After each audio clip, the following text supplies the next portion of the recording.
Good afternoon બાળકો. તમને ખબર જ છે કે કોવિડ-19ની પરિસ્થિતિને અનુસરીને આજે આપણે ઓનલાઈન ક્લાસ ભણીએ છીએ. તો તમે જેવી રીતે ક્લાસમાં બેસીને ભણતા હતા એવી જ રીતે હવે તમારે ઘરે બેસીને પણ ભણવાનું છે, બરાબર. આ તમારું कविता 5 धरती की शान. जो तमने पूछवामा आवे कि धरती की शान आपने पढ़ा तो उसका साहित्य प्रकार क्या है, तो वो एक कविता है. उसको लिखने वाले कवि का क्या नाम है? पंडित भरत व्यास जी, जिन्होंने ये कविता लिखी है. तो देखो क्या कहा गया है. पंडित भरत व्यास जी हमारे जाने माने गीतकार थे. मतलब वो बच्चों क्या करते थे? गाना गाते थे. आपका जन्म 18 दिसंबर 1918 में राजस्थान के चुरू गांव में हुआ था. आपने कई गीतों की रचना की है. मतलब उन्होंने गीतों की क्या की रचना, मतलब उन्होंने बहुत से गीत गाए हैं क्योंकि वो क्या थे? गीतकार थे. यह गीत सन 1958 में आई हिंदी फिल्म गाँव गोरी से लिया गया है. ये जो गीत है, कौन सी? धरती की शान जो हमारा गीत है ना बच्चों, वो कहाँ से लिया गया है? हिंदी फिल्म गाँव गोरी से लिया गया है. इस गीत में कवि ने मनुष्य को सबसे बुद्धिमान बताया है. मनुष्य ने अपनी बुद्धि की और कठोर परिश्रम, मतलब बहुत ज़्यादा मेहनत, परिश्रम मतलब मेहनत के आधार पर जल, स्थल और आकाश में कई उपलब्धियां अर्जित किए मतलब पैदा किए. बहुत सब विकल्प, उपलब्धियां मतलब बहुत सब विकल्प, बहुत सब सुविधा क्या की? अर्जित, पैदा की. नवी नवी विकल्प, ऑप्शंस उसने लाए हैं हर जगह पे, स्थल में, आकाश में और जल में. प्रकृति को बहुत सीमा तक अपने अनुकूल ढालने में सफल हुआ है. कौन? मनुष्य. प्रकृति मतलब कुदरत को अपने हिसाब से ढालने में क्या हुआ? सफल हुआ है. मनुष्य के लिए कोई भी कार्य असंभव नहीं है. वो जो चाहे वो कर सकता है. बच्चों, हमको हमेशा पता है कि किसी के लिए कुछ भी इम्पॉसिबल होता नहीं, कुछ भी असंभव होता नहीं. मनुष्य ही एक ऐसा प्राणी है मनुष्य जो कुछ भी कर सकता है. वो असंभव को भी संभव कर दिखाता. इसलिए कहा गया कि मनुष्य के लिए कुछ भी असंभव नहीं है. मनुष्य जो चाहे वह कर सकता है. यही भाव काव्य में अंतर्हित है और यही बात मनुष्य की महानता का प्रमाण है मतलब सबूत है कि मनुष्य जो चाहे वो कर सकता है. और काव्य में यही बात बताई गई है कि मनुष्य कुछ भी कर सकता है. उसने जो ठान लिया वो कर सकता है. और उसकी महानता का ये क्या है? प्रमाण भी है, सबूत भी है. तो देखो बच्चों, आपको 2 बच्चे दिख रहे हैं. तो देखो क्या बोला गया. धरती की शान तू भारत की संतान, तेरी मुट्ठियों में बंद तूफान है रे, मनुष्य तू बड़ा महान है. सब बोला गया है कि हे भारत के पुत्र. क्योंकि बोला गया है भारत की संतान, तो भारत के पुत्र. तो इस धरती की क्या है? शान है. तेरी मुट्ठियों में क्या है? तूफान बंद है, जिसमें तूफान को भी अपने वश में करने की शक्ति है. हे मानव, हे मनुष्य तू बड़ा महान है. क्योंकि ऐसा बोला जाता है कि मनुष्य के इसमें क्या है कि तूफान को अपने वश में, अपने काबू में करने की क्या धराता है? मनुष्य शक्ति रखता है.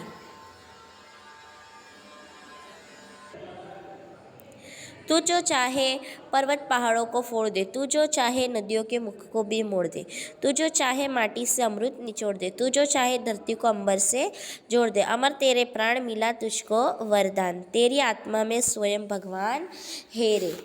क्या बोला गया है बच्चों कि मानव तू क्या कर सकता है? तू पहाड़ों को फोड़ सकता है, उसको तोड़ सकता है. और नदियों की बहाव, नदियों के मुख को भी मोड़ सकता है. मतलब नदियों का जो बहाव है उसकी दिशा क्या कर सकता है? तू बदल सकता है. तू जो चाहे तो मिट्टी से क्या बाहर निकाल सकता है? अमृत बाहर निकाल सकता है. जो बोला गया है कि अमृत निचोड़ दे, मतलब मिट्टी से अमृत बाहर निकाल सकता है. तू जो चाहे तो धरती को आकाश, अंबर मतलब आकाश से जोड़ सकता है. अमर तेरे प्राण मिला तुझको वरदान, के तेरे प्राण कैसा है? तेरे प्राण अमर है. तू मर कभी कैसे हो सकता? अमर. अमर किसको बोलते हैं बच्चों? जो कभी मरता नहीं है ना, उसको क्या बोलते हैं? अमर. तो तेरे प्राण कैसे है? अमर है. तुझको है मिला वरदान. और बोला है तुझे अमरत्व का वरदान मिला है, मतलब हमेशा जिंदा रहने का वरदान मिला है. तेरी आत्मा में स्वयं ईश्वर बैठा हुआ है. ये बोला ना, तेरी आत्मा में स्वयं मतलब खुद, तेरी आत्मा में क्या है? भगवान है. बच्चों, हमारे ये कविता में हमें अपनी मनुष्य के बारे में बताएगा, हमारे बारे में बताया गया कि हम कुछ भी कर सकते हैं। हम क्या कर सकते हैं, पहाड़ों को भी तोड़ सकते हैं। आज हमने देखा है कि मनुष्य ने पहाड़ों को तोड़कर उसमें से बच्चों क्या किए हैं, रास्ते बनाए हैं, बराबर। मनुष्य ने पहाड़ों के ऊपर घर भी बनाए हैं। तो ये किसकी कामयाबी है बच्चों, ये असंभव काम किसने किया है, हमने ही किया है ना, मनुष्य ने ही किया है ना। फिर बोला गया है कि तू जो चाहे तो नदियों के मुख मतलब नदियों के बहाव की दिशा भी क्या कर सकता है, तू बदल सकता है। मतलब कहीं तूफान आने वाला होता है तो क्या ऐसा होता है कि हर बार जो तूफान आता है उसमें हम डूब जाते हैं, हमारा विनाश होता है, ऐसा होता नहीं। मनुष्य अपनी शक्ति, अपने कठोर परिश्रम, बहुत ज़्यादा मेहनत करके ही क्या करता है, उसकी दिशा भी बदल सकता है। फिर बोलता है कि तू मिट्टी से क्या निकाल सकता है, अमृत बाहर निकाल सकता है। जिस तरह के किसान लोग बच्चे क्या करते हैं कि मिट्टी से अमृत, जिस तरह वो अनाज निकालते हैं ना बच्चों, तो मिट्टी से हमने मनुष्य ने क्या निकाला, अनेक प्रकार के खनिज तत्व निकाले हैं। मिट्टी से ही मनुष्य ने पेट्रोल निकाला है, मिट्टी के अंदर से ही मनुष्य ने तेल निकाला है। उसी तरह बोला गया है कि तू जो चाहे अमृत निचोड़ दे, मतलब तू अमृत के मतलब तू जमीन के अंदर से क्या बाहर निकाल सकता, अमृत बाहर निकाल सकता है। तू जो चाहे तो धरती को अंबर से जोड़ दे। अगर तू चाहे ना मनुष्य, तो तू क्या कर सकता है, धरती को अंबर आकाश से जोड़ सकता है। क्या नहीं गए हमारे देश की सुनीता विलियम्स, फिर कल्पना चावला जो हमारी भारतीय पहली अंतरिक्ष यात्री थी, तो वो कहाँ गई थी बच्चों, आसमान के ऊपर ही गई थी ना, आकाश में गई थी ना। अवकाश यात्री कहा जाता है जिसे। तो मनुष्य नहीं गया आकाश के ऊपर। क्या मनुष्य ने पृथ्वी की सैर नहीं की है, क्या मनुष्य मंगल ग्रह पे नहीं गया, तो ही तो उसने हमें बताया है कि मंगल ग्रह पे क्या है, थोड़ा सा जीवन शक्य है। तो यही बोला गया है कि मनुष्य हर चीज़ कर सकता है, वो धरती को अंबर आकाश से भी जोड़ सकता है। अमर तेरे प्राण तुझको मिला वरदान, तेरे प्राण अमर है, तेरी जिंदगी कैसी है, अमर है, तू कभी मर सकता नहीं है। तुझको ऐसा ही क्या मिला है, वरदान मिला है। तेरी आत्मा में स्वयं भगवान है, तेरे अंदर खुद कौन है, स्वयं भगवान, खुद भगवान बैठे हुए है। तो मनुष्य तू जो भी चाहे वो आसानी से कर सकता है। आया अब देखो बच्चों, नयनों में ज्वाल, तेरी गति में भूचाल, तेरी छाती में छिपा महाकाल है। क्या बोला गया है बच्चों, भूचाल किसको बोलेंगे, भूकंप को बोलेंगे, किसको बोलेंगे, भूकंप को। फिर नयनों में उसके क्या है, ज्वाल है, तेरी छाती में छिपा महाकाल है। पृथ्वी के काल तेरा हिमगिरी सा भाल, हिमगिरी मतलब हिमालय, हिमालय कितना ऊंचा पर्वत है, उतना ऊंचा भाल मतलब सिर, मस्तक जो बोलते हैं ना, जो हमारा सिर होता है उतना कितना है, मनुष्य का भाल उतना ऊंचा है। तेरी भ्रुकुटी में तांडव का ताल है। भ्रुकुटी मतलब ये जो हमारी आईब्रो आती है ना बच्चों, उसको क्या बोलते हैं, भ्रुकुटी में तांडव का ताल है। निज को तू जान, निज को मतलब अपने आप को तू जान, तेरे आजू बाजू की परिस्थिति को जान, तेरे आगे पीछे को तू जान, जरा शक्ति पहचान। तेरी वाणी में युग का आह्वान है रे, तेरी वाणी तू जो बोलता है ना, तो उसमें क्या है, युग का आह्वान है। तो क्या बोला गया बच्चों कि मानव तू क्रोध में आए तो तेरे नेत्र क्या बरसा सकते हैं, आग बरसा सकते हैं। इसलिए बोला ज्वाल है, मतलब एकदम अग्नि है। तेरे नयन मतलब क्या होती है बच्चों, आँख, तेरी आँख में क्या है, ज्वाल है, आँख के अंदर तेरी एकदम ज्वाला है, आग है। तेरी गति में क्या है, भूचाल है, तू जब चलता है ना तो ऐसा लगता है जैसे भूकंप आ गया हो। तेरी छाती में छिपा महाकाल है, तेरी छाती में खुद कौन छिपे, महाकाल, खुद भगवान शिव छुपे हुए है।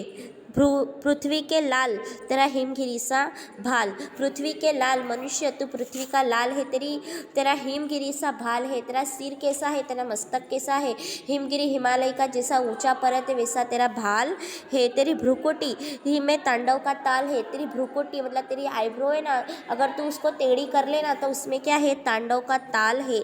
निज को तू अपने आप को पहचान, तेरी शक्ति तू अपनी जान के तू कितनी शक्ति धरा सकता है। तेरी वाणी में युग का आह्वान है, अगर तू एक बार सिर्फ ललकार कि हमको क्या करना है, युग को हमको पूरी दुनिया का बदलना है, ये आह्वान मतलब शुरुआत करनी है, पूरी दुनिया की नवी शुरुआत करनी है, तो सब तेरे पीछे आ जाएंगे। बस तू अपनी शक्ति पहचान और क्या कर, पूरी दुनिया को बदल। तो वही बोला है कि तेरे पास हिमालय जैसे ऊंचे दर्जे का दिमाग है, मस्तक है। तू अगर क्रोध में अपनी बहुत तिरछी कर दे तो वही असर होगा जो शिव के तांडव में होता है। वही बोला है ना कि तेरी भ्रुकुटी में तांडव का ताल है। तू अपनी भो मतलब तेरी आईब्रो अगर तू गुस्से से तिरछी कर देना, जिस तरह से शिव तांडव करते तो पूरा संसार हिल जाता, उसी तरह तू गुस्से में आ जाएगा ना तो पूरी दुनिया को हिलाकर रख देगा। तू अपनी शक्ति को पहचान ले, तेरी वाणी में युग की ललकार है और तेरी आवाज़ सारे जग की क्या है, आवाज़ है। बस तू अपनी शक्ति को पहचान। धरती सा तू धीर, तू है अग्नि सा वीर, तू जो चाहे तो काल को भी थाम ले। पापों का प्रलय रुके, पशुता का शीश झुके, तू जो अगर हिम्मत से काम ले। गुरु सा गति मतिमान, पवन सा तू गतिमान, तेरी नभ से भी ऊंची उड़ान है रे। क्या बोला गया? धरती सा तू धीर है, मतलब धरती कैसी थमी हुई है, बराबर। तो तू धरती जैसा कैसा है, धैर्य रखने वाला है। तू है अग्नि सा वीर, अग्नि मतलब आग किस तरह वीर होती है, ताकतवर होती है, मनुष्य तू उस तरह क्या है, वीर भी है। तू जो चाहे तो काल को भी थाम ले, अगर तू जो चाहे तो काल को भी, मुश्किलों को भी क्या कर सकता है, रोक सकता है। पापों का प्रलय रुके, पशुता का शीश झुके। पापों का जो प्रलय, दुनिया में जो लोग पाप कर रहे हैं तो क्या हो सकता है, तेरे ही वजह से क्या हो सकता है, पापों का प्रलय रुक सकता है। और पशुता का शीश झुके, जो इंसान क्या बन गए, हैवान बन गए हैं। पशुता जिनके अंदर क्या आ गई है, पशुता आ गई है, जो इंसान एक प्राणी बन गए, हैवान बन गए, उनका भी शीश मतलब तो उनका सिर भी झुका सकता है। तू जो अगर हिम्मत से काम ले, अगर तू जो हिम्मत से काम लेगा तो पापों की क्या हो सकता है, तू प्रलय रोक सकता है और इंसान को हैवान बनने से भी रोक सकता है। गुरु सा तू मतिमान, गुरु के जैसा, महान देव गुरु जैसा तू कैसा है, मतिमान, तेरे में बुद्धि है। मति मतलब क्या है, बुद्धि है। और पवन सा तू गतिमान है, जिस तरह पवन उड़ता रहता है, पवन को कोई रोक सकता नहीं है। आपने कभी देखा है पवन को किसी ने कभी रोका है क्या? पवन किसी के रुकने से रुक गया है बच्चों? नहीं, पवन किसी के रुकने से कभी रुका नहीं है। तो वही बोला है कवि ने, वही बोला है कि तू पवन का जैसा क्या है, गतिमान है। तेरी नभ से भी, नभ मतलब आकाश, नभ मतलब आकाश से भी ऊंची क्या है, तेरी उड़ान है। तू आकाश से भी ऊंचे उड़ने की क्या रखता है, ताकत रखता है। बस मनुष्य तू अपनी शक्ति को जान के, तू तेरे अंदर इतनी शक्ति है जिस किसी के भी अंदर इतनी शक्ति नहीं है। तू जो चाहे वो कर सकता है और तुझे करने से कोई रोक सकता भी नहीं है। अगर तू चाहे तो नए युग का आह्वान कर सकता है, पूरी दुनिया को तू बदल सकता है। बस तू गुस्से में अपनी मतलब अपनी भ्रुकुटी तिरछी कर ले तो तांडव का ताल भी मचा सकता है। बस मनुष्य तू अपनी शक्ति को जान। समझ में आया बच्चों? ये हमारी धरती की शान कविता, जिसका साहित्य प्रकार क्या है, कविता है। किसने लिखी है? पंडित भरत व्यास जी ने लिखी है। और सिर्फ इसमें मनुष्य को ही क्या केंद्र में रखा गया है और इसकी शक्तियों के बारे में बताया गया है। हमने पाठ के स्टार्ट में, शुरुआत में ही देखा कि मनुष्य असंभव को भी संभव कर सकता है। मनुष्य की हर एक छोटी छोटी बातों को, हर एक शक्तियों को ये कविता में निर्देशित किया गया है। अब देखिए ये शब्दार्थ है बच्चों। शान तो वैभव गौरव, मुख प्रवाह वहेण, धरती पृथ्वी धरा, अंबर आकाश नभ, ज्वाल अग्नि, भूचाल भूकंप, भाल तो कपाट कपाल और ललाट, भ्रुकुटी तो बोह, काल तो समय, मतिमान तो बुद्धिमान। हमारा ये कौन सा काव्य था, कौन सी कविता थी? 5वीं कविता थी। आपकी क्लास अभी लाइव क्लास जब शुरू होगी तो आपको उसकी माहिती आपको दे दी जाएगी। तब तक आपको इकरा स्कूल के ऐप पे से ही आपकी पढ़ाई चालू रखनी है।